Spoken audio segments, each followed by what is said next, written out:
부부 사이의 이해관계로 첨예하게 대립하여 믿음이 없는 것이 문제입니다. 이런 상황을 한번 생각해 보세요. 이웃에 누군가가 나에게 이런 말을 던집니다. 내 남편 말이야. 호텔에서 어떤 여자하고 나오더라. 이때 내가 볼 수 있는 반응은 무엇일까요? 그래, 그게 뭐가 문젠데? 이렇게 쿨하게 반응하면 말을 꺼낸 상대만 민망하겠죠. 나에게 와서 반갑지 않은 소식을 전하는 그 사람은 내가 행복한 결혼 생활을 누리는 모습이 싫어서 어떻게든 오해의 꼬리를 잡게 하려는 수작일지 모릅니다. 이보다 더 쿨한 반응도 있습니다. 그런데 너는 나한테 그런 얘기를 왜 하는데? 호텔에서 나오는 남자 여자 한두 번 봤어? 우리 부부 사이가 행복한 게 꼴 보기 싫어서 그래. 웃기는 여자 다 있네. 지혜 시작 오늘의 이야기는 우리 계속 행복할 수 있을까입니다. 저는 34살의 미혼입니다. 고민 상담보다는 여쭤보고 싶은 것이 있습니다. 스님은 행복한 결혼 생활이 무엇이라고 생각하시는지 궁금합니다. 행복한 결혼 생활이 행복하게 사는 거지 뭐겠어요. 행복하게 살면 행복한 결혼 생활이고 불행하게 살면 불행한 결혼 생활이라고 말할 수 있어요. 그렇다면 행복하게 살려면 어떻게 해야 할까요? 방법은 간단합니다. 내가 상대에게 맞추면 됩니다. 쉬운 예로 설악산을 좋아하면 누가 좋습니까? 설악산이 좋습니까? 내가 좋습니까? 바다를 좋아하면 누구에게 좋습니까? 내가 좋아요. 바다가 나보고 좋다고 응답해 준 적도 없고 설악산이 나한테 응답해 준 적도 없어요. 사람과의 인간관계도 마찬가지입니다. 내가 상대를 이해하면 내 가슴이 후련하고 내가 상대를 이해하지 못하면 내 가슴이 답답합니다. 우리 마음의 작용이 그렇습니다. 아무것도 없는 허공에 하느님이 있다고 믿으면 곧 신앙으로 형성됩니다. 그와 마찬가지로 내가 내 남자를 내 여자를 믿으면 어떻게 될까요? 내 남자가 내 여자가 그냥 하나님처럼 되는 거예요.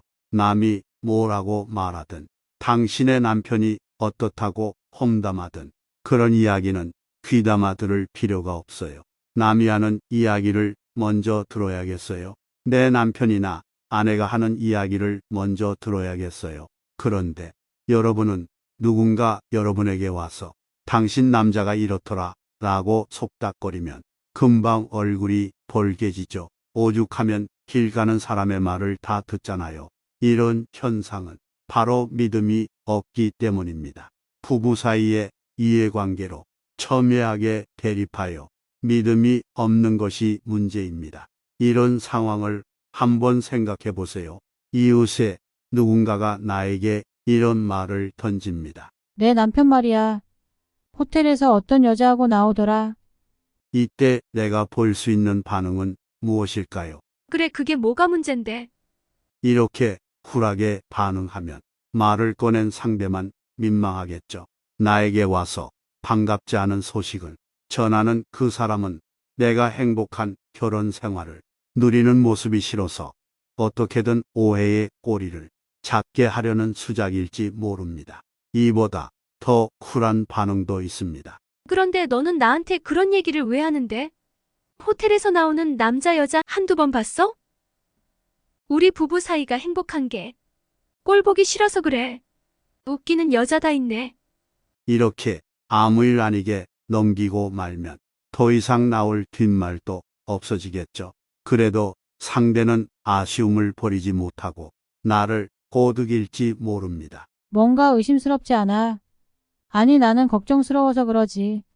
내가 남의 일이라고 생각하면 이러겠어. 이렇게 끊임없이 이어지는 갈등 조장 수다들은 아예 차단해 버리는 것이 좋은 방법입니다. 그런 생각할 필요 없어. 오늘 저녁에 남편 들어오면 내가 물어보면 되지 뭐. 이런 상황에서 친구나 이웃의 말을 믿어야겠어요. 남편이 직접 해주는 말을 믿어야겠어요. 남편 말을 믿고 의심의 싹도 틔우지 않는 것. 그게 바로 부부입니다. 남자들이 거짓말을 하지. 그런 상황에서 진실을 말하는 사람이 몇이나 되느냐고 항변하는 사람도 있을 겁니다. 그 말 역시 맞습니다. 그래도 남편이 거짓말을 해주니 얼마나 고마워요. 진실을 밝히면 부부관계 끝나고 더 이상 못 살겠다는 결정을 오늘 당장 내릴지도 모르잖아요. 차라리 거짓말을 해주니 일단 오늘은 분노에 잠기지 않고 넘길 수가 있잖아요. 이렇게 부부 사이에는 믿음이라는 게 있어야 합니다. 지금은 서로 믿음 없이 사는 사람이 많습니다. 이게 무슨 사랑이냐고 하지만 제가 보기에는 무슨 가을 바람에 휘날리는 낙엽 같아요. 작은 문제만 생기면 바로 화가 일어나죠. 돈이 없어도 못 살겠다. 화만 내도 저 인간하고 못 살겠다 하면서 말입니다. 흔히 부부 사이에서 일어날 수 있는 분쟁의 요소를 생각해 봅시다. 요즘은 남자나 여자가 모두 자유로우니까 이성 동창이나 옛 후배한테 전화가 걸려올 수도 있습니다. 물론 결혼하고 이성 친구를 무분별하게 만나면 안 되지만 결혼했다는 이유로 인간관계를 다 끊고 살라고 할 수는 없습니다. 우리가 감옥살이 하려고 결혼한 것은 아니니까요. 여보, 대학 후배가 오랜만에 전화를 했네. 내일 저녁에 간만에 모인다는데 나도 가봐야겠어. 그럼 다녀와요. 내가 기다리니까 너무 늦지는 마요. 오랜만에 옛 추억과 회유하려는 남편에게 아내가 이렇게 답하면 얼마나 멋집니까? 옛날에 내가 만났던 남자친구 있잖아. 그 친구가 괴로운 일이 있다고. 성화를 하는데 어떻게 할까? 이렇게 털어놓는 아내에게 남편으로서 폼나게 구는 좋은 방법도 있습니다. 차비 줄 테니 다녀와. 괜히 우울증에 빠져서 사고 일으키지 않게 힘든 일이 있다면 잘 위로해주고 와. 그래도 한때 당신을 사랑했던 사람 아니야. 우리 모두 가슴도 마음도 좀 열고 살아봅시다. 얼마나 부부 사이에 자신이 없으면 일방적으로 매달리며 살까요? 초라하고 불쌍합니다. 이런 마음이 행동으로 옮겨지지 않는 이유를 저 역시 잘 알고 있습니다. 하지만 마음의 문을 열고 이렇게 화통하게 실천할수록 누가 큰 인간이 될까요? 내가 큰 인간이 되고 내 삶이 행복해지고 내 가족이 편안해집니다. 지금은 많은 부부들이나 연인들이 전부 정신병 수준에 빠져 있어요. 마음이라는 것은 좁히면 바늘 하나 꽂을 자리가 없어요. 반대로 마음을 넓히면 우주가 다 들어가도 텅 비어요. 좀 크게 생각하고 사세요. 조선시대도 아니고 이 좋은 세상에 태어나서 왜 그렇게 살아야 합니까? 남녀가 만나는 것도 자유롭잖아요. 마음에 드는 상대가 나타나면 일단 만나보고 그래도 좋으면 사귀어도 보고 생김새가 나를 끌리게 한다거나 성격이 마음에 든다거나 혹은 넉넉한 금전적인 여유가 마음에 든다면 그저 내 마음 가는 대로 선택하는 겁니다. 다만 그 선택에는 과보와 책임이 따릅니다. 내가 선택했으니 그 책임도 스스로 지면 되죠. 내가 선택한 인생인데 내가 책임을 지면 되잖아요. 노력해봤지만 잘 안 되면 그만둬도 되잖아요. 우리가 사는 시대는 이렇게 자유롭게 선택할 수 있습니다. 단, 문제가 닥쳤을 때 왜 상대를 미워하느냐는 반성이 필요합니다. 내가 능력이 부족해서 도저히 안 되겠다. 관두자. 이렇게 정리하고 나서도 그래도 당신하고 3년 지내면서 참 행복했다 하고 좋게 생각하는 편이 훨씬 도움이 됩니다. 연애도 많이 하고 결혼도 여러 번 하면 친구도 많아지는 거예요.